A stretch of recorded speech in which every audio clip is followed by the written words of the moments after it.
On s'est retrouvé avec un très gros groupe qui pèse 30 milliards d'euros chinois qui est venu nous voir la Réole dans notre petit bled à côté de Langon pour voir comment ils pouvaient nous racheter ou comment ils pouvaient utiliser notre techno parce que c'est le premier fournisseur mondial du Rokinase et qu'en gros ils se sont dit oulala, eux ils vont nous faire mal, quoi. Bienvenue dans le podcast Activer l'économie circulaire. Je suis Brieux Safré. Je suis Justine Laurent. Nous sommes fondateurs de l'agence de conseil et design Circulab. Nous travaillons avec les entreprises, collectivités et entrepreneurs pour concevoir leurs stratégies, produits et services et ainsi apporter des solutions aux enjeux de ressources et de résilience des territoires. Dans ce podcast, nous partons à la rencontre d'entrepreneurs, de dirigeants ou de porteurs de projets qui appliquent les principes du vivant et la pensée systémique pour concilier développement économique, inclusion sociale et régénération des écosystèmes. Vous pouvez nous retrouver sur le site circulab.com ou sur les réseaux sociaux. Vous pouvez aussi vous abonner au podcast pour rester à jour sur les meilleurs exemples d'économie régénérative. Bonne écoute à vous. Bonjour à tous, bienvenue sur le podcast Activer l'économie circulaire. Aujourd'hui, je suis avec Michael. Bonjour Michael. Bonjour Brieux. Je suis enchanté de t'avoir aujourd'hui parce qu'on va échanger sur ton parcours, sur ton entreprise que tu as fondée l'année dernière, Toupy Organics, et puis surtout, tu vas probablement nous apprendre beaucoup plus sur le domaine dans lequel tu évolues, mais j'en donne pas trop pour le moment, je préfère qu'on y vienne au fur et à mesure. Alors déjà, rentrons dans le vif du sujet. Est-ce que déjà tu peux nous présenter ton parcours ? Oui, donc bonjour à tous. Je m'appelle Michael Reusch, j'ai 31 ans. J'ai un parcours assez atypique, c'est-à-dire je me suis arrêté au bac médico-social. Je voulais faire éducateur spécialisé, sauf que pour des raisons notamment financières, je me suis plutôt orienté vers le commerce en sortie de bac. Donc j'ai commencé par en gros devenir vendeur sur des systèmes à énergie renouvelable pour du chauffage. J'ai fait ça quelques années, ça s'est bien passé. En sortie, j'ai monté une première société sur la même activité. Et après une grosse prise de conscience sur comment on va appeler ça, sur la vie en général, j'ai décidé d'arrêter de travailler totalement. Je me suis dit, je me reconnaissais plus dans le monde dans lequel j'évoluais. Je trouvais que c'était totalement aberrant à trop de niveaux. Donc je me suis dit, stop, je participe plus à tout ça et je reste chez moi. Voilà. Mais alors attends, juste pour qu'on puisse un peu situer dans le temps, donc mettons t'as ton bac vers tes 18 ans, je suppose, et puis cette première expérience pro, puis cette première entreprise, ça nous amène à combien de temps après ? C'est simple, 4 ans après. Donc, en fait, j'ai fait 2 ans en tant que salarié, où je suis passé tout de suite, au bout d'un an, je passais manager, j'étais responsable d'une équipe de commerciaux. Après, j'ai monté une première boîte, donc là, sur 2 ans. Et à ce moment-là, en fait, on a déménagé quelques mois à Londres avec ma compagne pour voir un peu autre chose. C'était encore pire, encore bien pire que ce qu'on vivait chez nous. C'était exactement ce qu'on ne voulait pas pour notre vie. Donc on est revenu et puis là j'ai décidé vraiment, donc, comme je disais, de me déconnecter, voilà, d'arrêter de me lever le matin pour des choses que je ne comprenais même plus. Okay. Et donc évidemment quand on se déconnecte et qu'on n'a plus d'argent qui rentre, faut quand même se nourrir. Par exemple, c'est déjà un bon début. Et donc du coup je me suis mis à produire ma propre nourriture. Et évidemment, vu que j'avais pas d'argent pour acheter des engrais ou pour m'équiper même, je me suis mis à utiliser ce qu'il y avait autour de chez moi. Et donc j'ai commencé comme ça à faire de ce que tout le monde connaît, des purins de plantes notamment, purins d'ortie, de consoude, de prêle, des décoctions, etc., qui me permettaient de fertiliser avec des choses que je trouve autour de chez moi qui étaient gratuites. Donc ça marchait très bien. J'avais des super rendements. Je mangeais bien mieux que quand je travaillais, d'ailleurs. Paradoxalement, on pourrait dire, mais ouais, exactement. C'est normal. Tout à fait. Et du coup, évidemment, ça suffit quand même pas à vivre. Et vu que se nourrir c'est déjà bien, mais ça permet pas d'acheter du PQ, par exemple.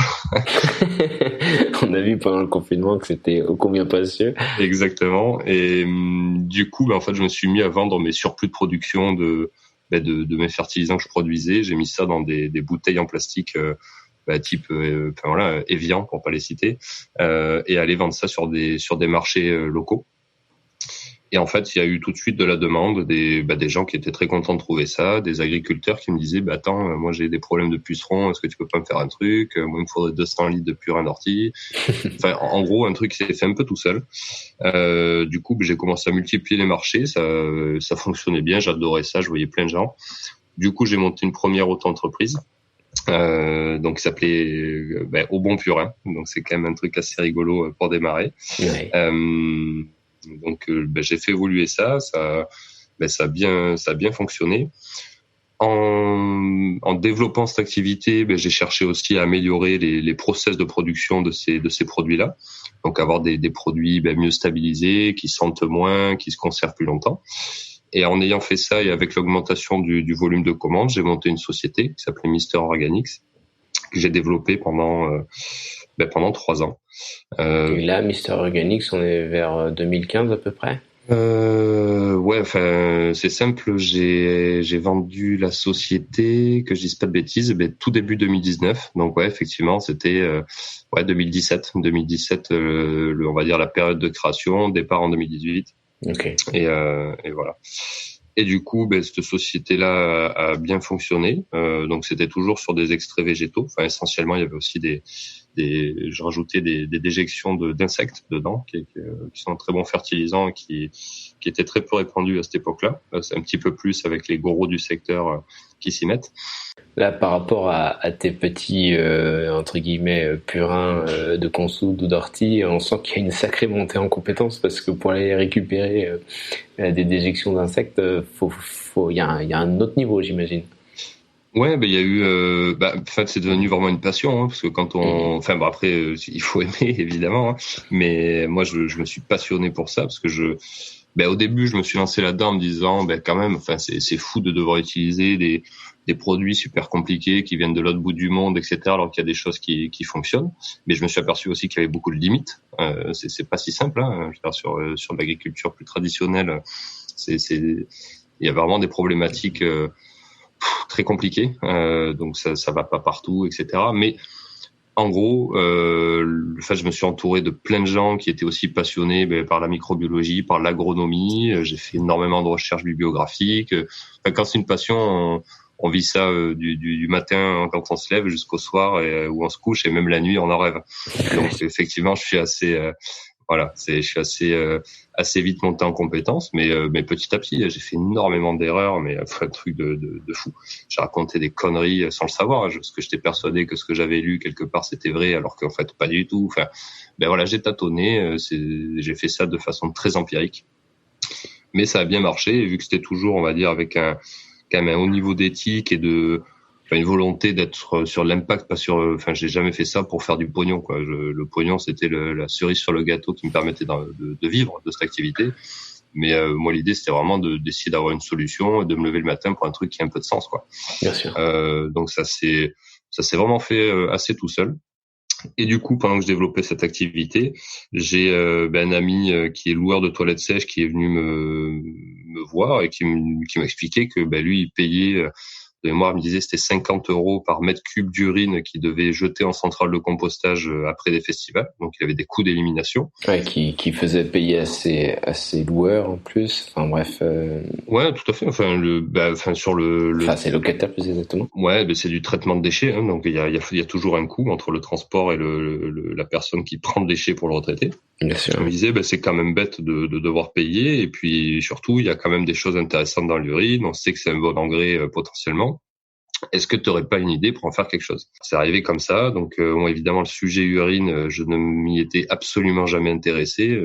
C'est pas un truc on peut se dire un jour, je vais travailler dans l'urine. Enfin, je sais pas. Ouais, je pense qu'il n'y a pas beaucoup de gens qui peuvent le dire aujourd'hui. Oui. Non, clairement. Mais du coup, voilà, ça m'a. Il m'a expliqué ça. Je me suis dit, je vais regarder. Et puis, du coup, j'ai regardé toutes les problématiques associées à la gestion des urines et même de l'eau de façon générale.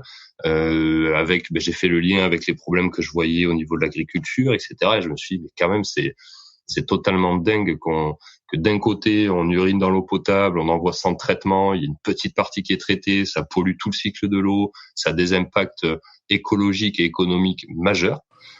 Et d'un autre côté, on importe des fertilisants de partout dans le monde, on utilise très mal ceux qu'on a, il y a des taux d'efficience qui sont très bas. Si, bah là, il y a quand même un truc à faire.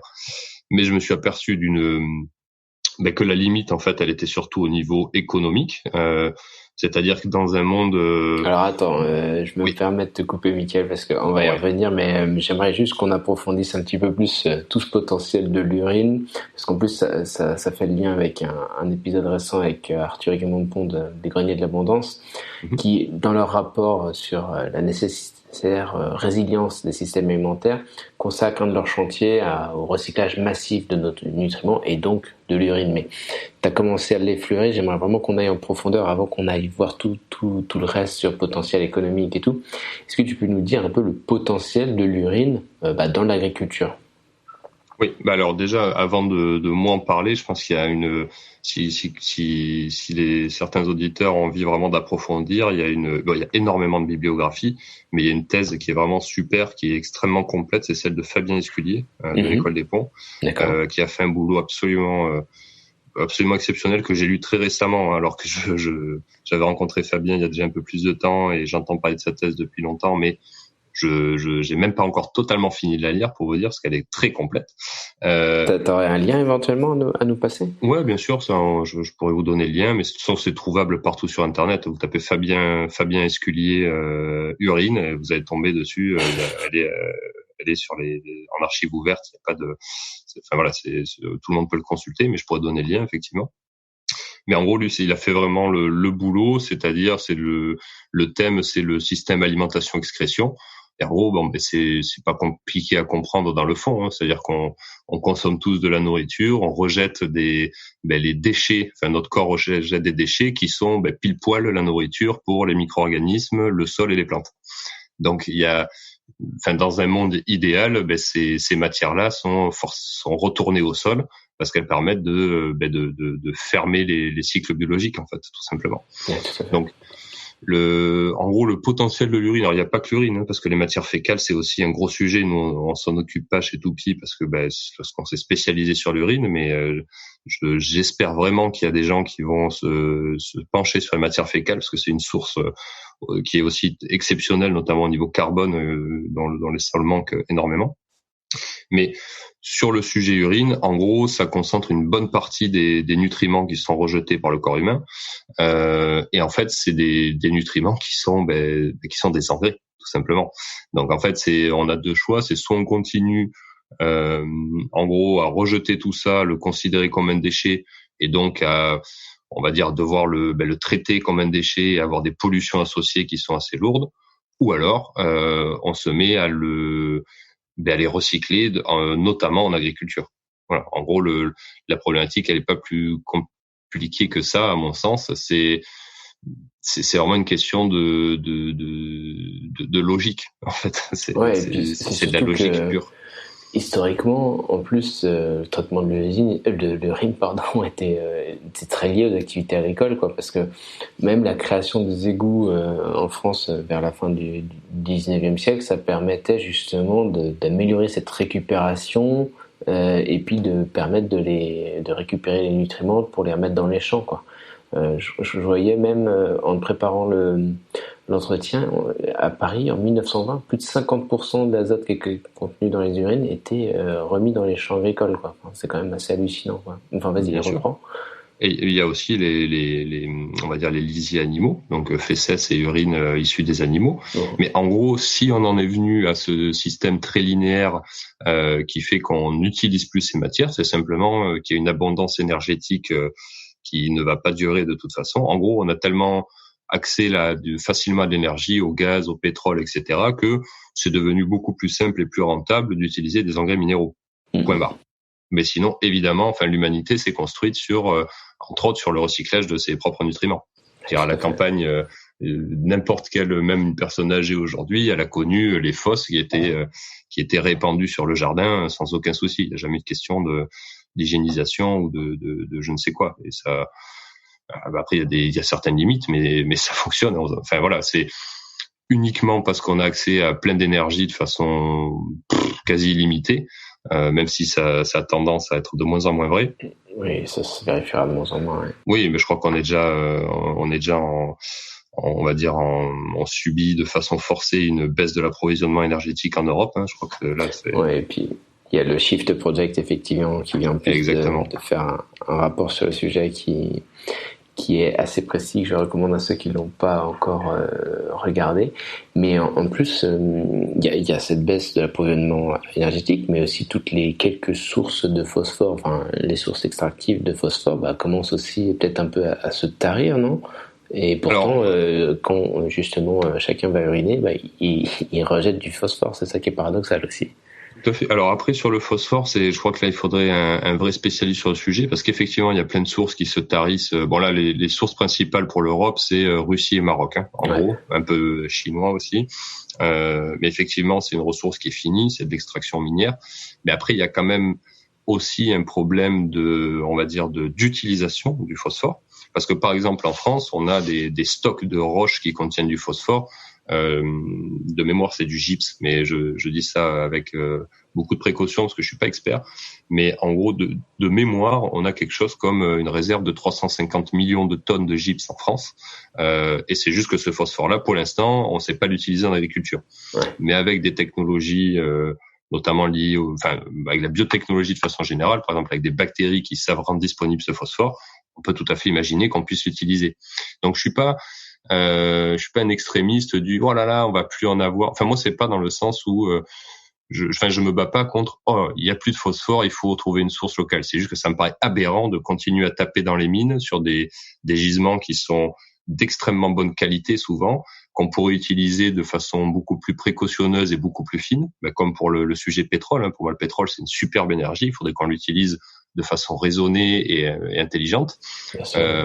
Et effectivement, on pourrait remplacer une très grande partie de ces nutriments extraits de mines par des nutriments recyclés, et notamment via l'urine, les matières fécales, les biodéchets, par tout ce qui est rejeté en gros par l'humain. Il y a du NPK dans l'urine, donc il y a des engrais dans l'urine, il y a plein de solutions pour la valoriser, mais au-delà de l'aspect nutriments, il y a surtout que là, ça engendre des problèmes environnementaux assez majeurs.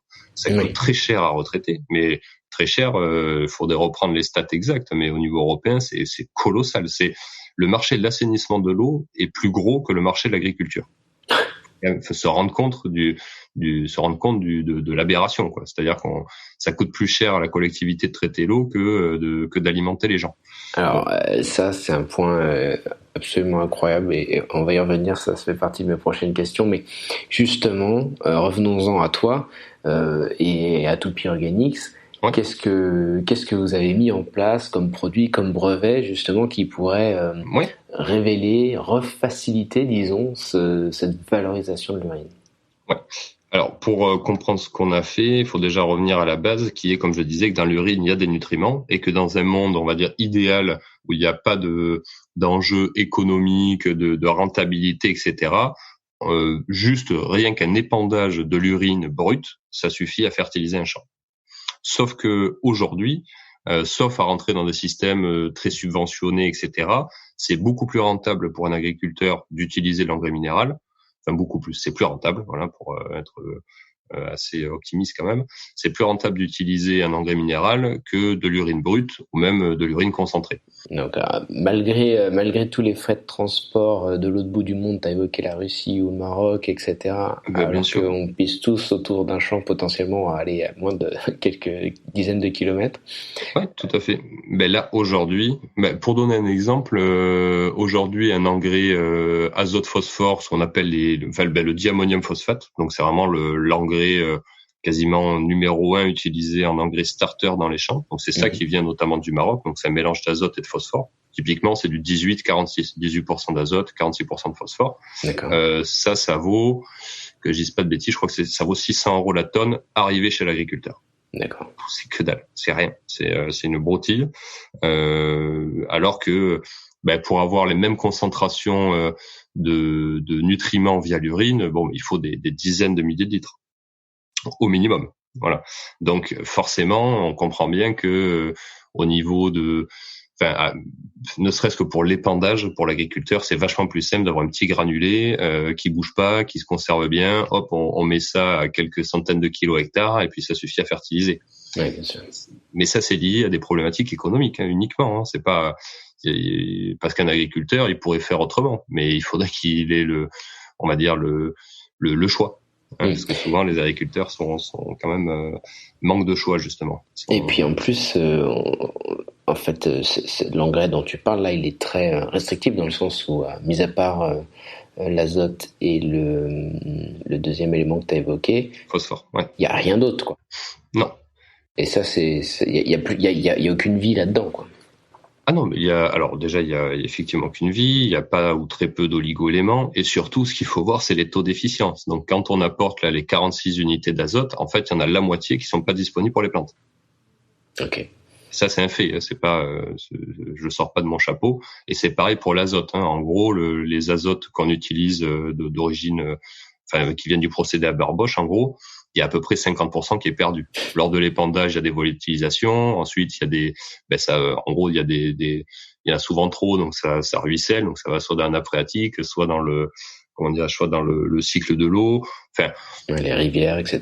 Ouais. En gros, oui, le taux d'efficience de ces nutriments est extrêmement bas. C'est pour ça que je disais que c'est très mal utilisé, alors que potentiellement, c'est des trucs super. Je veux dire, l'humanité pourrait s'en servir beaucoup mieux que ça, dans des conditions très spécifiques, etc. Je veux dire, faut pas, d'être capable de capter de l'azote de l'air via du gaz, ça peut être utile. Faut pas jeter le bébé avec l'eau du bain, mais ça peut pas être utilisé comme ça de façon massive, en oubliant tout le reste qu'il y a à côté.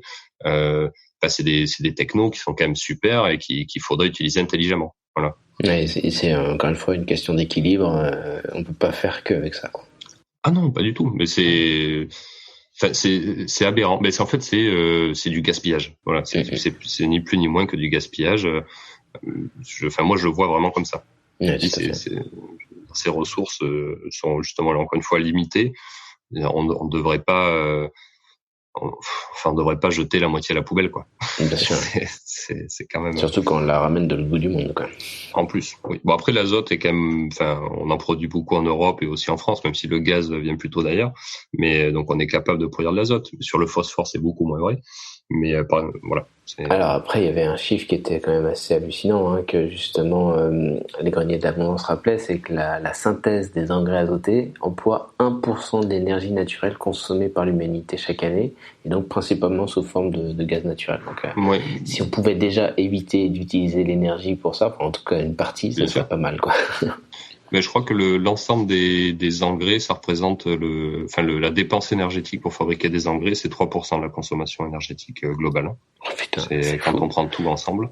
Et effectivement, c'est aberrant, quoi. Parce que il y a ces 3% qui sont là pour produire de l'engrais, mais maintenant, j'ai personne, je crois, qui a fait le calcul sur combien on dépense pour traiter nos déchets. Oui, bien sûr. Typiquement l'urine. Voilà. Combien ça coûte Et par rapport au retraitement de l'eau que tu as commencé à évoquer tout à l'heure en plus. Ouais. Alors justement, on a redévié. Est-ce que tu peux en venir à ce que vous faites précisément chez Toupy ? Ouais, tout à fait. Donc nous, en gros, je reviens quand même sur le fait, encore une fois, que le problème qu'on a identifié, c'était vraiment économique. Donc la question, c'était comment on fait pour donner un tout petit peu plus de valeur à l'urine, pour que ce soit rentable de la recycler, pour enclencher une filière de recyclage. Parce qu'il faut bien commencer par quelque chose. Bien sûr. Et donc en fait, moi je faisais des produits, des extraits végétaux fermentés avec mon ancienne activité. Et quand j'ai regardé la composition de l'urine, je me suis dit mais ça ressemble quand même étrangement à un milieu de culture pour des bactéries. Donc je me suis dit potentiellement on pourrait faire pousser des bactéries dessus et déjà ça changerait la donne au niveau de la valeur qui est attachée à l'urine. Du coup j'ai commencé à faire. Parce que là entre nous, oui. Si ton associé, dont j'ai oublié le prénom, Pierre, quand il avait vraiment aucune autre solution que de faire retraiter 50 € la tonne, le mètre cube d'urine, et donc même s'il la vendait à des agriculteurs, il aurait pris combien, 0 €, 5 €, 10 € la tonne, j'en sais rien. Ah non, alors déjà il y a des problématiques réglementaires, mais même si on oublie totalement les problématiques réglementaires, un agriculteur, comme je disais, aujourd'hui il a déjà pas forcément le matériel pour répandre des gros volumes de liquide, et surtout ça va lui coûter moins cher d'utiliser des engrais minéraux. Donc sauf on va dire des agriculteurs qui ont une vraie conscience écologique et qui sont prêts à jouer le jeu, aujourd'hui à ma connaissance en tout cas, il n'y a pas de solution de valorisation directe comme ça. C'est ça. Enfin, de toute façon, c'est pas pour rien que c'est pas fait. Hein. Voilà. Bien sûr. Voilà. Du coup, donc pour reprendre sur ce qu'on fait nous avec l'urine. Donc en gros, pour résumer, on s'en sert comme d'un support de croissance pour faire croître des bactéries d'intérêt agronomique ou industriel. Donc en gros, l'urine, comme je disais, c'est beaucoup d'eau, c'est beaucoup de nutriments et de molécules différentes, mais en fait c'est un liquide qui est extrêmement équilibré. Et du coup, on peut faire pousser quasiment toutes les bactéries qui sont utilisées aujourd'hui en agriculture ou au niveau industriel sur une base d'urine. Excellent. Malgré tous les problèmes qu'on entend régulièrement sur le sujet, genre l'urine, il y a des traces de médicaments, il y a des traces de traitements, etc. Il y a éventuellement, je sais pas moi, des excès d'alcool potentiellement si tu récupères dans les festivals. Ça, c'est des choses qui peuvent être facilement gommées. Oui, alors ça, il y a énormément de technologies qui existent. Alors il y a déjà les plus connus, c'est les systèmes de filtration. Donc il y a tout ce qui est système de filtration, filtre à charbon ou même à la garque, où là ça permet même de valoriser les molécules qui sont extraites. Donc ça, c'est pas trop une problématique, même s'il y a, ça rajoute un petit coût de traitement et quelques déchets qui sont générés, hein, parce que si on filtre évidemment, ça crée un déchet. Mais en fait, il y a plusieurs niveaux de réponse. En gros, on sait tout enlever aujourd'hui. Il y a le procédé, par exemple, VUNA, qui est un procédé suisse de concentration des urines. Il filtre tout au charbon. Il y a zéro ou quasiment zéro résidu pharmaceutique derrière.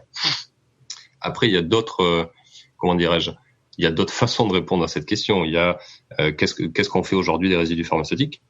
Tout part dans le cycle de l'eau. Hein, c'est pas traité en station d'épuration. Donc on finit par le reboire de toute façon. Donc, en gros, est-ce qu'il vaut mieux mettre les urines, on va dire ces résidus qui viennent des urines, même si on les traitait pas, est-ce qu'il vaut mieux les mettre dans un champ, sur un sol qui lui est apte à digérer une très grosse partie de ces molécules-là, ou est-ce qu'il vaut mieux le balancer dans l'eau où là il y a c'est pas un organe de digestion, un fleuve, alors que un sol c'est un organe de digestion. Voilà. Donc ça c'est déjà toute la vie qui y est. Quoi. Exactement. Donc il vaut mieux de toute façon en l'état le mettre sur un sol. Deuxième niveau de réponse, c'est tout simplement faudrait consommer moins de médicaments ou de façon plus intelligente, parce qu'en fait le problème on devrait pas avoir retraité l'urine si on utilisait de façon un peu plus intelligente les médicaments. Il y a un autre niveau de réponse qui est que dans les lisiers animaux qui sont utilisés en champ, il y a plus souvent de résidus pharmaceutiques que dans les urines humaines. Et ça, on pose pas la question, c'est pas retraité.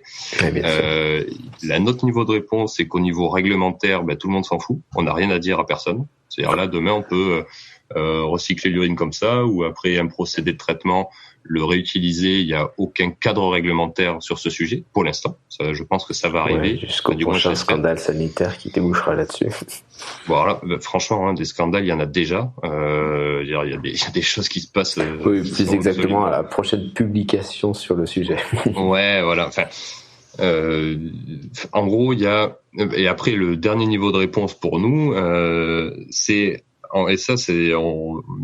essaie de trouver une solution pour avoir un avis du grand public sur le sujet.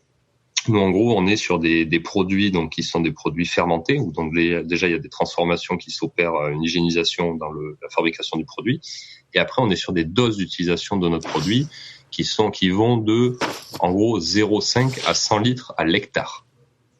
Ah oui. Donc, quand on sait qu'il y a des résidus pharmaceutiques dans les urines, mais que c'est quand même, on va dire, des concentrations qui sont relativement faibles. Donc, quand on apporte quelques dizaines de litres sur un hectare, est-ce que il y a vraiment un intérêt à mettre tout en place un gros système de filtration avec une génération de déchets, ou est-ce qu'on dit, non, tant pis, on met ça comme ça parce que c'est, on va dire pour résumer, c'est plus low-tech. Et ça, c'est un truc. C'est quand même assez incroyable de se dire que quelques dizaines de litres suffisent à un hectare. Donc, pour rappel, 10 000 mètres carrés, c'est quand même en proportion. Je trouve que c'est pas risible, mais pour être un peu plus clair sur ça, je pensais qu'on allait venir plus tard, mais je peux. Vas-y. En gros, on développe une gamme de produits, donc qui sont en fait des bactéries qui ont poussé sur l'urine. Donc, on vend dans leur milieu de culture qui est l'urine, qui ont différents effets en champ. Donc on a par exemple la capacité d'amener des bactéries qui vont directement fixer l'azote dans le champ, d'autres qui sont capables de solubiliser le phosphore qui sont déjà présents dans le sol, des bactéries qui peuvent servir d'insecticides, par exemple je sais pas, il y a un exemple qui est très connu, c'est le Bacillus thuringiensis qui vient parasiter les chenilles, les pyrales du buis par exemple. Il y a des bactéries qui peuvent servir de fongicides, typiquement les lactobacilles. Il y a des effets antifongiques qui sont connus, qui sont dans la littérature depuis plusieurs dizaines d'années. En gros, il y a plein de typologies de bactéries différentes qui ont des effets dans le champ. Et donc nous, en fait, avec ces bactéries, on va être capable de remplacer une partie des engrais minéraux. On peut pas remplacer 100%. 100%, ça pourra se faire. En fait, nous, dans notre cas, c'est soit notre technologie va permettre de, par exemple, baisser de 50% l'utilisation d'engrais minéraux, ou de compléter une nouvelle fertilisation, par exemple nos produits, plus 50% d'urine concentrée ou d'urine épandue en brut, ou d'autres sources de nutriments. Mais en gros, notre technologie ne permettra pas de remplacer 100% des engrais minéraux. Voilà. Par contre, ça permet d'amorcer une filière. Ça permet si je prends un exemple très concret, les bactéries fixatrices d'azote. En gros, sur un champ, on met quand même plusieurs centaines de kilos d'azote par hectare et par an. Nous, en mettant, en gros, pour schématiser 1 litre de concentré de bactéries qui fixent l'azote dans le champ, on est capable, en moyenne, de fixer une vingtaine de kilos d'azote à l'hectare. D'accord. Donc, en gros, avec 1 litre d'urine, un petit process de transformation qui est très peu énergivore, qui est très fonctionnel, on arrive avec ce litre à capter une trentaine de kilos. Donc ça remplacera pas toute la fertilisation. Par contre, on comprend bien et très très très simplement, on peut se forcer à comprendre qu'il y a un intérêt à remplacer déjà une partie. Et après pour le reste, il y a d'autres solutions qui existent ou qui vont devoir exister, typiquement les matières fécales, ou d'autres procédés de traitement des urines qui vont venir compléter ça. Mais en gros, nous on fait vraiment des produits qui ont des usages très spécifiques et qui vont permettre de remplacer une partie de la fertilisation. Ok. Voilà. Mais c'est déjà, vu les proportions que tu évoques, c'est déjà quand même très très intéressant. Disons que nous, on vise notre objectif sur la boîte, c'est de recycler 1% de l'urine humaine qui est produite à terme dans le monde. Mais déjà, on va commencer par la France. Déjà, ça représente quand même 300 millions de litres d'urine, ce qui est déjà pas mal. Ouais. Et en fait, le gros avantage de notre techno, c'est que dans on va dire, le contexte économique actuel, c'est tenable. C'est-à-dire, ça crée de la valeur, on crée de l'emploi, il y a de l'argent qui sort. Donc, ça peut être mis en place. Et ça va permettre de démarrer une filière qui, derrière, va pouvoir s'occuper des 99% restants. Et en fait, il fallait absolument que quelqu'un arrive et dise, bon, mais maintenant, allez, c'est parti, on va faire du fric avec l'urine. Pour que ça intéresse, on est dans un système capitaliste, donc ça intéresse ceux qui vont faire de l'argent avec ça. Voilà. Et c'est vraiment nous, l'objectif qu'on s'est fixé, c'est d'amorcer cette filière, mais réellement. C'est-à-dire, ok, maintenant, on installe des toilettes à séparation ou on va dire par exemple des urinoirs sans eau, mais avec vraiment une valorisation derrière qui est tenable économiquement pour tout le monde, qui a un impact écologique. Et en fait, en faisant ça, l'idée c'est d'amorcer toute une filière qui va aller plus loin. Ouais, tout à fait. Et puis en plus, on en revient à ce que tu disais initialement, c'est que tu fais de l'argent, mais pas que ça. Loin de là, tu ramènes beaucoup de sens finalement. Ah oui, mais de toute façon, moi, je suis persuadé que vu ce qui nous attend dans les quelques dizaines d'années à venir, déjà si des investisseurs aujourd'hui ont la main sur, parce que typiquement nous on a fait une levée de fonds, on a des investisseurs qui attendent un retour sur investissement, mais on a été très clair sur le fait que ce serait pas des TRI comme ils disent, c'est-à-dire des taux de retour sur investissement exceptionnels. L'idée c'est vraiment de se dire déjà si j'ai une boîte qui rend un vrai service, qui est un peu indispensable in fine et qui génère un peu d'argent tous les ans, ce sera déjà pas mal. Ce sera déjà pas mal du tout. La fameuse génération de services écosystémiques qu'on a vu aussi avec Michel Bowens il y a quelques épisodes. Il prend l'exemple par exemple de Terre de Liens. Enfin, je vais pas approfondir là-dessus. Ceux qui veulent écouter l'épisode pourront l'écouter, mais je trouve qu'il y a des très bonnes connexions là-dessus. Ouais, mais j'avoue, je suis pas à la page. Je connais bien. Enfin, je connais Terre de Liens. J'ai des contacts en commun avec Maxime de Rostolin, etc. Mais moi, je suis tellement depuis 1 an et demi la focus sur le sujet urine, à essayer d'avancer au plus vite pour qu'on ait un impact, pas dans 10 ans, mais maintenant, que j'ai décroché un peu de tout ce qui se passe autour. C'est malheureux, mais non, mais je pense que tu as la meilleure des stratégies pour avancer vite, donc t'inquiète pas, c'est pas bien grave. Non, mais de toute façon, on fait au mieux. Complètement. Et donc ces différentes applications que vous avez créées, vous en avez même fait un brevet, mais on revient aussi à la création de l'entreprise. Enfin, en 1 an et demi, qu'est-ce que vous avez réussi à faire? Est-ce que tu peux nous dire un petit peu, quel est l'accueil, par exemple, des agriculteurs par rapport à vos produits? Alors, juste sur ce qu'on a réussi à faire en 1 an et demi, je vais prendre les 2 questions d'affilée. Donc, en 1 an et demi, on a gagné, je crois qu'on doit être à 12 ou 13 concours d'innovation en France et en Europe.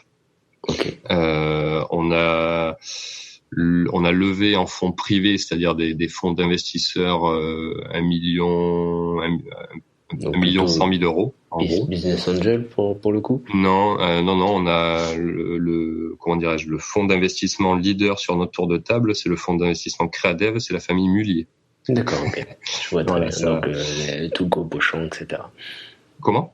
La famille Mullier, c'est tout ce qui est Auchan, etc. Auchan, Decathlon, etc. Donc qui font aussi quelque part partie du problème qui est identifié. Là, Fabien en reparle aussi dans sa thèse, mais sur la concentration des centrales d'achat pour les productions agricoles. En gros, il y a toute l'agriculture et 90 ou 95% part dans quelques centrales d'achat, dont font partie la centrale d'achat Auchan. Mais moi, je vois pas côté blanc ou côté noir. Moi, je vois que, en gros, ces gens-là, ils ont accepté de mettre de l'argent sur un projet jeune, avec du potentiel, etc., parce qu'il y a un potentiel économique, mais aussi parce qu'ils s'interrogent sur le futur. Et en gros, je me dis que leur argent est bien mieux utilisé chez moi qu'à construire un nouveau centre commercial. Ouais, tout à fait. Et puis, ces groupes-là aussi se questionnent beaucoup et sont même en train de créer des champs à côté de certains magasins, etc. Enfin, on sent qu'il y a une vraie prise de conscience aussi. Oui, et puis ils ont aussi un vrai savoir-faire, on va dire business, du réseau, etc. C'est des gens qui ont énormément de qualité. Moi, je vois on a la personne qui est au bord stratégique de la société, qui fait partie du fonds et qui fait partie de la famille Mullier. C'est un mec qui est exceptionnel, qui nous aide énormément, qui s'investit beaucoup dans le projet, et pas que parce que c'est un investissement financier, parce qu'ils veulent, eux, c'est amener une boîte on va dire d'une étape 1 à quelque chose qui a un vrai impact, qui est capable de générer de l'argent, qui est capable d'être, j'aime pas trop ce mot, mais d'être exploité intelligemment. Moi, je trouve ça très bien. Et en parallèle, il n'y avait pas que eux, évidemment. On a fait un truc assez équilibré, c'est-à-dire on a le fonds d'investissement de la famille Mullier, on a le fonds d'investissement Make Sense. Donc là, qui est vraiment les critères, c'est vraiment l'impact. Donc d'ailleurs, c'est le seul fonds qu'on a rencontré où il y a que des femmes. Ça, c'est assez rigolo. Et je trouve ça génial. Parce que c'est souvent que des hommes, d'ailleurs, mais bon. Vous avez réussi à équilibrer un peu plus là-dessus. Ouais, mais après on a aussi un groupe qui est lié à l'agriculture, qui fait aujourd'hui de l'import d'engrais minéraux et de l'export de céréales. Donc vraiment, ils ont des silos stratégiques sur les ports qui peuvent stocker des centaines de milliers de litres d'engrais, etc. Parce qu'eux aussi savent bien que dans 10, peut-être 20, 30 ans, je sais pas, peut-être dans 5 ans même, c'est terminé ce modèle. Donc ils savent que le futur, c'est pas là-dedans. C'est dans le recyclage des nutriments, c'est dans l'économie circulaire. Mais par contre, c'est des gens qui sont capables d'apporter une véritable expertise et d'ouvrir les marchés. Ouais, si je prends un exemple réseau de dingue, puisqu'ils ont déjà accès à tous les agriculteurs, j'imagine, tout à fait, de France. Ouais. Mais même pour reparler d'Auchan, c'est ça qui est assez rigolo quand même, c'est que effectivement, moi je pense que c'est un problème le fait de concentrer, on va dire le circuit de l'alimentation sur quelques centrales d'achat. Mais là, dans notre cas, À partir du moment où on a un produit qui est efficace, qui coûte moins cher à l'agriculteur, qui est propre, qui a un impact carbone meilleur que les engrais minéraux, ben c'est aussi des gens qui éditent les cahiers des charges pour les agriculteurs qui envoient de l'alimentation dans Auchan. C'est-à-dire si vous avez une marque de distributeur Auchan qui fait des gâteaux à base de blé, il faut bien produire ce blé. Et eux, dans leur cahier des charges, ils peuvent dire, nous, Auchan, on vous demande d'utiliser tel produit. Bien sûr. Et donc nous, potentiellement, c'est 300 000 hectares d'un coup qu'on peut fertiliser avec de l'urine. Donc là, l'impact, il est instantané. Et ce qui est hyper intéressant, c'est qu'à votre board, vous avez déjà presque toutes les étapes de la chaîne de valeur autour de votre produit qui est représenté, quoi. Ouais, et surtout on va dire, parce que là, en gros, il y a une quinzaine d'investisseurs qui sont rentrés sur le tour de table. Il y a aussi quelques business angels qui nous suivent depuis un moment. On a des très gros experts seniors sur des domaines stratégiques pour notre société qui nous apportent des conseils sur leur domaine d'expertise. Donc ça va d'un vrai directeur financier à l'ancien directeur R&D du groupe Soufflé ou de Novozymes, qui est le numéro 1 mondial des procédés enzymatiques et fermentaires au niveau industriel. Enfin, on a effectivement un board et des conseillers stratégiques de haut vol, et ce qui nous permet d'avancer très vite. Et d'essayer d'avoir un impact en fait rapide. C'est ça. Moi j'en reste toujours là.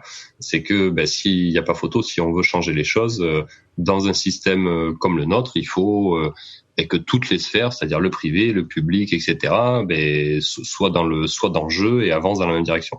Oui, qu'il y ait une vraie forme de coopération, qu'il y en ait pour tout le monde et que ça avance bien. Tout à fait. En gros, c'est nous on est parti sur ce principe-là dès le départ, c'est un partage de la valeur, un partage aussi des décisions. Notre prochain enjeu, ça va être sur le prochain tour de table, de créer on va dire des pôles d'investisseurs qui soient à la fois issus de l'industrie, parce qu'ils vont pouvoir amener la technologie très vite sur le marché. D'autres où c'est purement du financier, d'autres où c'est purement de l'impact, et pour avoir toujours une espèce de consensus, de trouver une solution qui va à tout le monde. C'est-à-dire comment on fait pour prendre en compte l'intérêt public, mais comment on fait pour s'assurer que les investisseurs soient contents parce qu'il y a de l'argent qui est généré, etc. Et donc d'avoir un truc qui, dans l'ensemble, avance bien et comment dire, est positif pour tout le monde. Voilà. Bien sûr. Et justement, c'est jamais parfait, mais... Et justement, on a commencé à les évoquer. Tu nous as pas donné le retour d'expérience des agriculteurs avec les produits Toupy Organics. Alors pour l'instant, on peut pas vendre le produit. Je sais pas si ça c'était très clair, mais pour pouvoir vendre un produit. Je savais pas. Je voyais des bidons partout. Alors je me disais que c'était. Ouais, non, mais on a des bidons. On fait énormément d'essais agricoles, donc on a pas mal de retours. Mais c'est surtout des essais via des centres techniques, parce qu'en fait j'ai oublié d'éteindre mon téléphone. Ça c'était évident. Il y a pas mal. C'est normal. Oui, en gros, pour reprendre un petit peu, parce que là ça demandait 2-3 explications, mais pour mettre sur le marché un produit fertilisant dans des bonnes conditions, il faut avoir une AMM, donc une autorisation de mise sur le marché. Et donc l'autorisation de mise sur le marché, c'est quand même un process très complexe, mais en gros c'est comme pour un médicament, il faut pouvoir démontrer l'innocuité du produit pour l'homme et l'environnement, la reproductibilité du procédé, c'est-à-dire avoir toujours le même produit dans le bidon, et avoir prouvé l'efficacité agronomique. Ça, c'est les 3 points, on va dire, clés. Après, il y en a d'autres, parce qu'on est sur des sujets bactériens, donc il y a aussi la persistance des micro-organismes dans le sol, énormément d'études à faire, mais les 3 principaux, c'est les 3 principales données à fournir, c'est ça. Et donc, dans ce volet efficacité agronomique, évidemment, c'est pas des essais qu'on fait au jardin ou avec 3 potes agriculteurs qui disent « Oh ouais, c'est super, ça marche bien ». C'est évidemment, ça suffit pas. Il faut faire des essais avec des centres techniques qui sont certifiés bonnes pratiques expérimentales, accrédités COFRAC. Donc ces centres techniques, prestataires d'essais agro, pardon. J'en oublie sûrement un, mais en gros, il faut des vrais essais. Donc nous, ce qu'on fait, c'est beaucoup d'essais justement avec ces fameux centres, et on fait aussi des essais en direct auprès d'agriculteurs pour avoir des retours d'expérience terrain, et on fait aussi des essais nous en interne. On a une chambre conditions contrôlées et une serre. On fait des essais préliminaires orientatifs pour savoir, pour pas avoir à payer des essais techniques tout le temps. En fait, on fait les essais, on voit ce qui marche, et après ça, on l'envoie en confirmation sur des vrais essais techniques accrédités. Mais en gros, les retours, Ben ils sont excellents. C'est-à-dire que le problème, c'est qu'on a pas assez de données en un an. On n'a qu'une campagne en fait, donc ça va prendre un peu de temps. Oui, parce qu'après, il faut tous les retours d'expérience sur le champ, etc. Et tu l'as pas dans la minute, quoi. Tout à fait. Mais en gros, sur tous les essais qu'on a fait pour l'instant, on en a une quinzaine. Donc certains où on a que des résultats partiels pour l'instant, et d'autres où c'est des essais complets. En gros, les effets qu'on voit sur notre premier produit. Parce que je parlais de faire pousser des bactéries dessus. Là, pour l'instant, c'est un premier produit avec 2 bactéries qui ont un effet spécifique. Donc on est toujours sur un premier produit pour l'instant. Donc les effets de ce premier produit, c'est en gros, les bactéries sont capables de solubiliser le phosphore dans le sol. Donc de rendre disponible du phosphore qui ne l'est pas d'habitude. On a vu des très nets effets sur la réduction du stress hydrique des végétaux. C'est-à-dire qu'en gros, ça c'était un essai sur vigne en complantation par la Chambre d'agriculture. En gros, une vigne, lorsqu'on plante un cep de vigne, il faut, les vignerons arrosent sur la première année, même sur les 2 premières années, le temps qu'il y ait le système racinaire qui se mette en place. Et ce qu'on a vu, et c'était très clair sur les essais, c'est qu'avec 50% d'irrigation en moins, on avait quand même une meilleure biomasse en appliquant le produit. Incroyable. Oui, on sait toujours pas les modes d'action qui font ça. Enfin, on a des idées parce qu'il y a de la biblio. En gros, on sait que c'est des bactéries qui ont cet effet-là, mais en plus avec complété en fait par on va dire le milieu très équilibré qu'est l'urine, avec pas mal d'oligo-éléments, pas mal de substances nutritives diverses et variées, on arrive à des effets qui sont assez impressionnants. D'autres effets qu'on a là, donc là où c'est des résultats partiels, donc j'ai pas encore les résultats rendement, c'est dommage. Mais en gros, sur à la fois grande culture ou pépinière horticulture, souvent ce qu'on utilise, je parlais des engrais starter tout à l'heure, azote, phosphore. Mais en fait, par exemple, sur du maïs, quasiment toute l'agriculture conventionnelle utilise ces fameux engrais starters, c'est-à-dire à la plantation du maïs, ils mettent 100 à 130 kilos d'engrais composés d'azote et phosphore qui est fait pour améliorer le démarrage des plantes. Quand tu donnes des quantités, c'est toujours à l'hectare? Ouais, c'est ça. 100-130 kilos, c'est à l'hectare. Et bien, nous, ce qu'on a vu là, et là, on a les résultats, on va dire, c'est à 3 mois, si je dis pas de bêtises. Après 3 mois de culture, il n'y a aucune différence entre un maïs fertilisé avec ce fameux DAP, donc c'est 100-130 kilos à l'hectare, c'était 130 qu'on testait, versus 20 litres de notre produit. Incroyable. Il n'y a pas de différence. Donc après, il y a quand même comment dirais-je, sur le long terme, il faudra voir parce que évidemment, le phosphore, il tombe pas du ciel. Donc à un moment, quand le sol va avoir épuisé ses stocks de phosphore, il faudra bien trouver des solutions pour en remettre. Mais en gros, on fait en sorte qu'il soit bien mieux utilisé, qu'il y ait moins de pertes. Et en fait, ça permet aussi d'amorcer le retour du phosphore, comment dirais-je, par des voies d'économie circulaire. Parce que typiquement, nous, pour faire pousser nos bactéries, on n'a pas besoin de phosphore dans le liquide. Donc, on peut tout à fait, avant de faire pousser nos bactéries, extraire le phosphore de l'urine et en fait l'utiliser intelligemment pour en remettre dans les champs. Excellent. Après, voilà, il y a aussi on va dire de la récupération de phosphore directement via les stations d'épuration. Enfin, disons que ça permet de sérieusement remettre en question les méthodes traditionnelles, les méthodes actuelles de fertilisation. Et ça, on le voit. Enfin, encore une fois, c'est pas des essais qui viennent de chez nous, c'est des essais agronomiques certifiés avec à chaque fois c'est du triplicat, plusieurs modalités, témoins fertilisés. Enfin, c'est quand même du costaud. Et on voit des effets qui sont juste. Mais même nous, on reçoit les essais. Des fois, on se dit, mais comment c'est incroyable, possible, quoi. Ouais, voilà, c'est assez incroyable. Mais du coup, c'est bien parce que commercialement, ça donne des armes, ça permet d'attaquer les marchés et, comme je disais, d'amorcer cette filière-là. Et alors justement, as-tu une idée du nombre, du délai encore, du nombre d'études, etc., que vous devez encore passer pour passer à la commercialisation? Alors, on a tout ce qu'il faut en termes d'études, même en termes d'essais agro, on a largement assez de données pour déposer une AMM. En fait, ce qui se passe, c'est que là, en fait, fin septembre, on aura déposé notre dossier d'autorisation mise sur le marché, donc qui est délivré par l'ANSES. Sauf que on est en France, et c'est simple. L'ANSES en fait a un délai de réponse réglementaire. Pour rappel, c'est l'Agence nationale de toutes les problématiques sanitaires, je suppose. Alors, ils sont plutôt spécialisés sur les matières fertilisantes et les produits phytopharmaceutiques. Je pourrais même plus dire. C'est l'Agence nationale sûrement de sécurité, je sais plus quoi. Je sais que l'ANSM là, c'est le médicament et l'ANSES c'est plutôt on va dire matières fertilisantes, support de culture, produits phytopharmaceutiques, et je crois qu'il touche quand même un peu à l'eau aussi. D'accord. Mais en gros, c'est une agence nationale indépendante qui s'occupe de. J'ai l'abréviation, c'est l'Agence nationale de sécurité sanitaire, alimentation, environnement et travail. Voilà. Bon, très bien. Ça, il faudrait demander à mon associé plutôt. Il a fait sa thèse là-bas. Moi, les acronymes, c'est pas mon fort. Mais en gros, normalement, l'ANSES doit répondre à un dossier d'autorisation de mise sur le marché en 8 mois. 8 mois. Déjà, Non, mais attends. Ça, c'est le délai réglementaire. Le délai moyen constaté, c'est 2 ans. Oh putain, c'est pas incroyable. Voilà. C'est un truc, je sais pas à quoi c'est dû, je sais pas s'ils sont sous-effectifs ou si c'est très franchement, pour donner un exemple, il faut, avant même de demander l'autorisation de mise sur le marché, il faut demander un permis d'expérimentation pour pouvoir essayer les produits.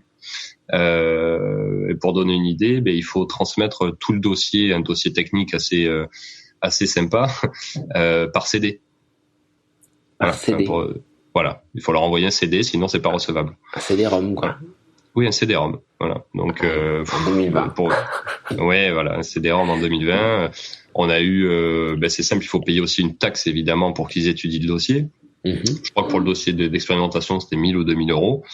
Nous, je crois que c'était au bout de 3 mois après qu'on leur a envoyé le paiement et le dossier, on a reçu un truc. Désolé, on n'a pas étudié votre dossier parce qu'on n'a pas eu le paiement. Sauf qu'en fait, ils avaient bien eu le paiement, c'est juste que c'était un autre service qu'ils avaient reçu et qui communique pas, et donc le dossier a déjà pris 3 mois dans les dents. Voilà. Et donc c'est que ça. Et il y a en gros, ça peut être extrêmement long, et c'est pour ça qu'il y a beaucoup de. Alors, il faut aussi mettre un peu d'eau dans notre vin, c'est que on a quand même l'ANSES, ils sont longs, ils ont plein de défauts, mais en attendant, le boulot est vraiment fait. C'est-à-dire quand on a une autorisation de mise sur le marché en France délivrée par l'ANSES, on sait que le produit, normalement, il est bon. Okay.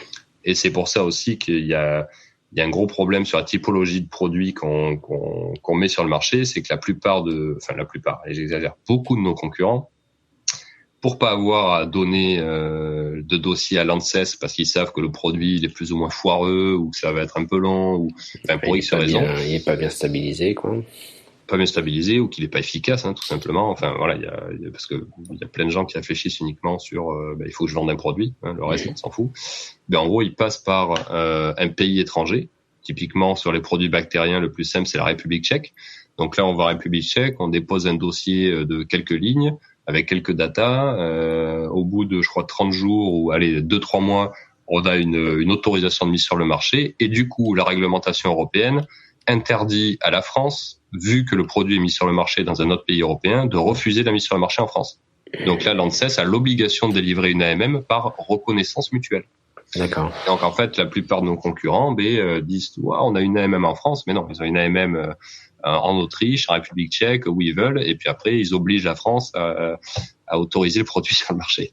Donc est-ce que je me fais l'avocat du diable, mais est-ce que c'est pas une stratégie à adopter pour vous aussi, et de même en même temps de lancer la AMM avec l'ANSES?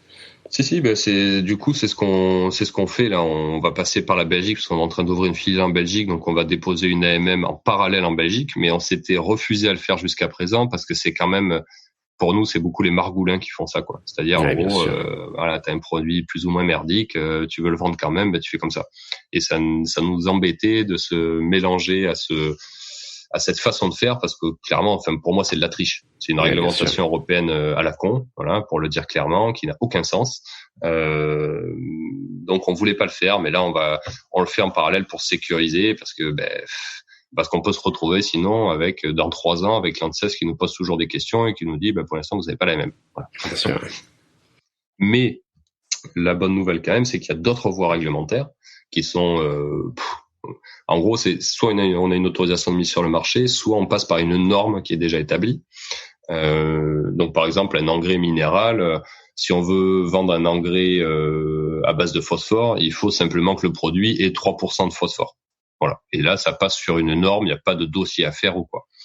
Donc nous, ce qu'on va certainement faire à l'échelle extrêmement locale, pour faire un essai en fait de commercialisation auprès des agriculteurs locaux, on va dire à moins de 40 km de chez nous, c'est couper notre produit avec un engrais minéral pour atteindre ce taux de 3%.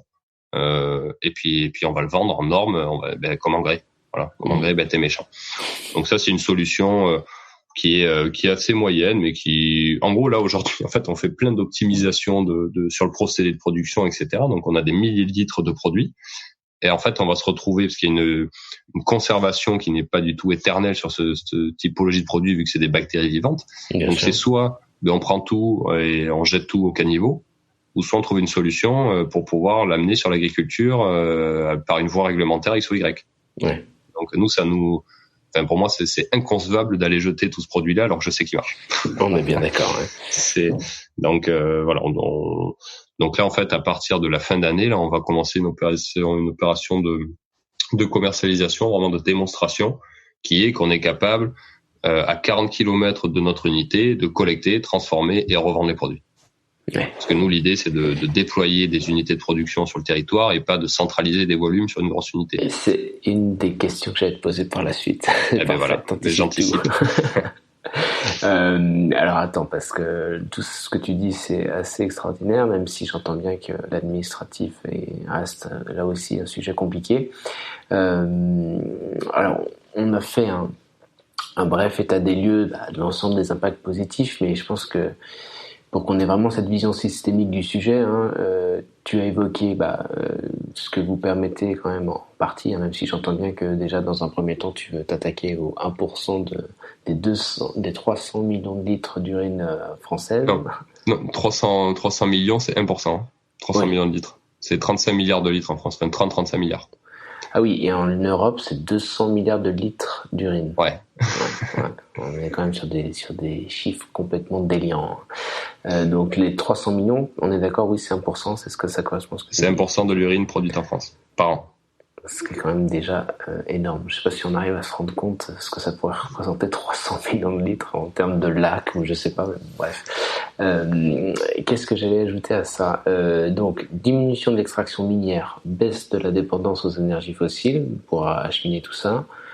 Régénération des sols potentiellement, puisque ces bactéries, comme tu le dis, elles sont vivantes, donc meilleure fertilité, meilleure agriculture. On diminue aussi l'énergie pour traiter l'eau, ça tu l'as évoqué aussi. Diminution aussi de la pollution des cours d'eau avec tous les effets associés. Bref, je pense que c'est quand même assez exceptionnel. Est-ce que tu en vois d'autres? Il y en a plein d'autres. Alors, vas-y. Ouais. Alors, déjà, il y a typiquement, je sais pas si il y a un gros problème actuellement qui va être un problème du futur, c'est l'antibiorésistance. Ouais. C'est lié en fait aux résidus pharmaceutiques dans l'eau, mais en gros, le fait qu'on rejette nos résidus pharmaceutiques dans le cycle de l'eau, c'est ça qui entraîne la majorité de l'antibiorésistance. Donc tout ce qui est résistance aux antibiotiques. Exactement. Là, on a un partenariat scientifique avec une cellule de transfert Aquitaine qui s'appelle Aquitaine Microbiologie, qui est spécialisée en microbiologie, comme son nom l'indique. Et là, son boulot, elle a monté un gros projet, c'est étudier l'antibiorésistance sur tout le littoral aquitain.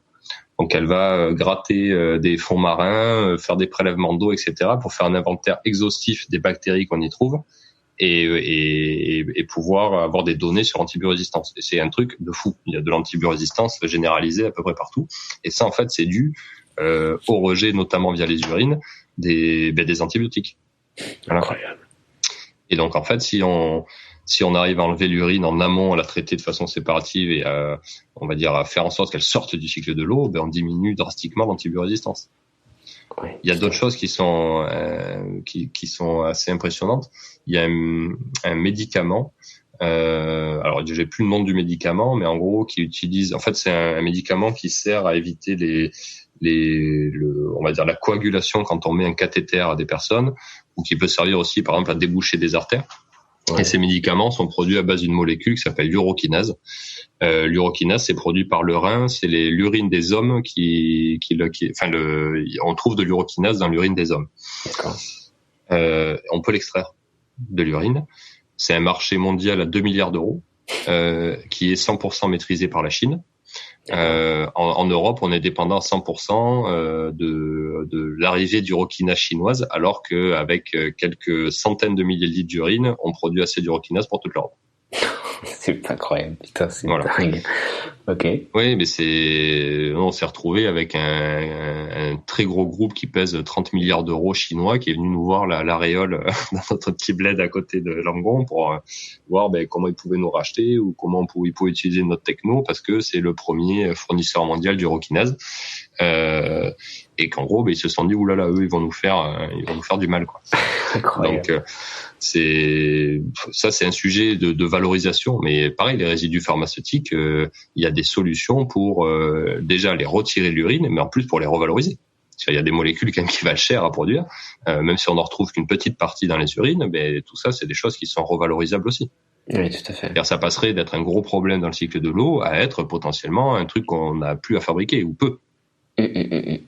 C'est fou, c'est complètement fou. Donc attends, l'antibiorésistance, cette molécule autour des anticoagulants, qu'est-ce que tu vois d'autre en plus des impacts économiques, hein, évidemment, tu recrées des emplois, tu peux même recréer une industrie finalement, comme on t'entend. Mais après, il y a tout les sujets d'artificialisation des sols. Il y a le fait que l'urine, quand elle est rejetée comme ça, sans faire trop attention, il y a tout de suite l'urée qui est présente dans l'urine se transforme en ammoniac. Tout ça, c'est du gaz. Alors, je sais plus si c'est du gaz à effet de serre ou du gaz polluant. Je sais plus quel est son effet exactement, mais je sais que c'est pas bon au niveau environnemental. En gros, il y a tellement de sujets comme ça qui sont liés à notre façon de voir notre système justement d'alimentation, production d'engrais, excrétion, que ça paraît totalement logique de faire autrement, même prioritaire. Ça me paraît assez évident, quoi. Excellent. Parfait. Et je pense que je pourrais discuter avec toi pendant 2 heures, mais on va finir par arrêter. Est-ce qu'éventuellement, tu peux nous en dire plus sur cette idée de décentraliser finalement la production, parce qu'effectivement c'est peut-être pas très intéressant de ramener toute l'urine vers chez vous du côté de Castelnaudary. Alors non, nous on est à La Réole, c'est juste en dessous de Bordeaux. Castelnaudary, c'est là où il y a mon ancienne boîte. Ah voilà, c'est pour ça, excuse-moi, autant pour moi, j'ai confondu, j'ai regardé tout ça et puis j'ai accroché que ce nom-là. Et donc, on va peut-être pas ramener toute l'urine chez vous. Donc, est-ce que t'as une idée de comment tu vas pouvoir décentraliser cette transformation? Tout à fait. Bon, en gros, j'ai essayé de faire une réponse globale, mais en sachant qu'évidemment chaque situation est différente en fonction du bassin de population, etc. Enfin, ça peut pas être homogène. Ça, c'est toujours un peu du sur-mesure. Mais en gros, l'idée, c'est que la seule problématique, et qui encore, par rapport à ce qu'on fait actuellement, c'est pas très grave, mais la problématique autour de l'urine, c'est le transport. Donc, c'est-à-dire que plus on transporte, plus il y a des effets négatifs. Oui, donc, en gros, l'idée, c'est rentable. Moins c'est rentable, et puis même au niveau écologique, ça n'a aucun sens. Je vais pas aller chercher l'urine à Paris, la ramener à Bordeaux et la revendre en Picardie. À un moment, faut se réveiller. En gros, l'idée qu'on a, c'est pour traiter ce 1% d'urine en France, donc c'est 300 millions de litres, c'est d'ouvrir 300 unités qui traitent 1 million de litres. Voilà. C'est pas plus compliqué que ça. Et 1 million de litres, c'est pas un chiffre qu'on a pris au hasard, c'est qu'en fait, si on met beaucoup d'urine au même endroit, typiquement, je sais pas, on va faire une unité qui traite 100 millions de litres, ce serait faisable. Mais déjà, on passe en norme ICPE, installation classée pour la protection de l'environnement. Et c'est pas pour rien, c'est parce qu'imaginons, tu as une cuve de 1 ou 2 ou 3 millions de litres qui rompt. Voilà. Ça pose des problèmes environnementaux assez sympas. Un peu comme un méthaniseur en pierre, quoi. Donc, l'idée, c'est d'avoir des unités de taille raisonnable, locales, et donc, ils sont capables, sur un même espace, c'est-à-dire, en gros, c'est une quarantaine de kilomètres qu'on imagine, de collecter, à l'échelle locale, transformer sur place et redistribuer le produit à l'échelle locale. Donc là, on a potentiellement le meilleur modèle parce que ça permet de sortir des produits vraiment pas chers pour l'agriculture, moins chers que des engrais minéraux, et en limitant l'impact environnemental au minimum. Mais il faut quand même se rendre compte que depuis tout à l'heure, je parlais des engrais starters, donc ce fameux DAP, diammonium phosphate. Donc, tu avais associé au maïs, ouais. Il y a une thèse, la thèse de Maklouf, qui est une thèse qui vient d'Algérie, parce qu'il y a beaucoup de production de DAP aussi en Algérie. Enfin non, pardon, c'est sur le superphosphate. Donc c'est du phosphate pur. Donc une tonne de phosphate, c'est 1900 tonnes de CO2. Voilà, il a fait sa thèse, c'est une ACV sur chaque produit fertilisant produit en Algérie. Donc pour produire une tonne de phosphate, c'est 1900 tonnes de CO2. Donc le delta, même si on transportait de l'urine énormément sur des centaines de kilomètres, on n'arriverait jamais à des impacts carbone aussi élevés, quoi. Mais là, si je t'entends bien, ça fait sur la France métropolitaine, ça fait 4-5 unités par département finalement. Alors, c'est justement là que c'est pas si simple, parce que par exemple à Paris, il y a beaucoup plus de population, donc il faudra réfléchir un peu différemment. Et puis, enfin voilà, c'est pour ça que je dis c'est pas homogène. Mais en gros, oui, si on fait le calcul comme ça va. Ouais. Excellent. Et est-ce que éventuellement il y a des choses que le grand public ou que nos quelques éditeurs, quelques centaines, milliers d'éditeurs peuvent faire pour aider To Pure Organics, parce que bon, on n'est pas tous des clients potentiels, mais est-ce qu'il y a des choses qu'on peut faire? Est-ce qu'il y a des choses que vous pouvez faire? Alors, si quelqu'un... À part appeler l'ANSES éventuellement, si quelqu'un a des contacts là-bas. Non, mais ça, en plus, c'est une agence indépendante, ils aiment pas trop qu'on leur mette la pression, mais au contraire. D'accord. Non, par contre, il y a un vrai sujet qu'on n'a pas eu le temps de traiter jusqu'à présent, mais qui sera, je pense, un facteur clé. J'en ai discuté rapidement, justement, avec Fabien Esculier, là, on va dire le roi du pipi. C'est qu'en gros, aujourd'hui, le coût de traitement en station d'épuration de l'urine est élevé. J'ai pas de données exactes à ce sujet parce que j'en ai pas trouvé.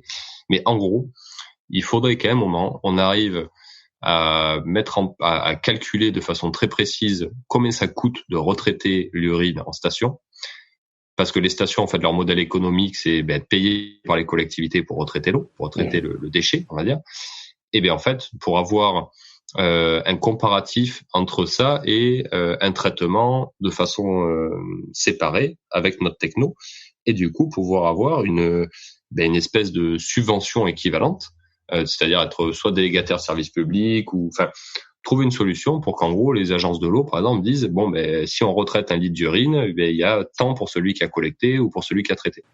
Et ça en fait c'est ça, en fait, déjà, normalement, ça devrait coûter moins cher aux collectivités, voire beaucoup moins cher. Et ça permettrait d'accélérer drastiquement la mise en place de la filière. Et nous, on a beaucoup de mal à avoir des contacts avec les agences de l'eau. Je sais pas pourquoi, parce que pourtant, en plus, leur ministère de tutelle, c'est le ministère de la Transition écologique. On est labellisé par ce ministère-là. Mais c'est...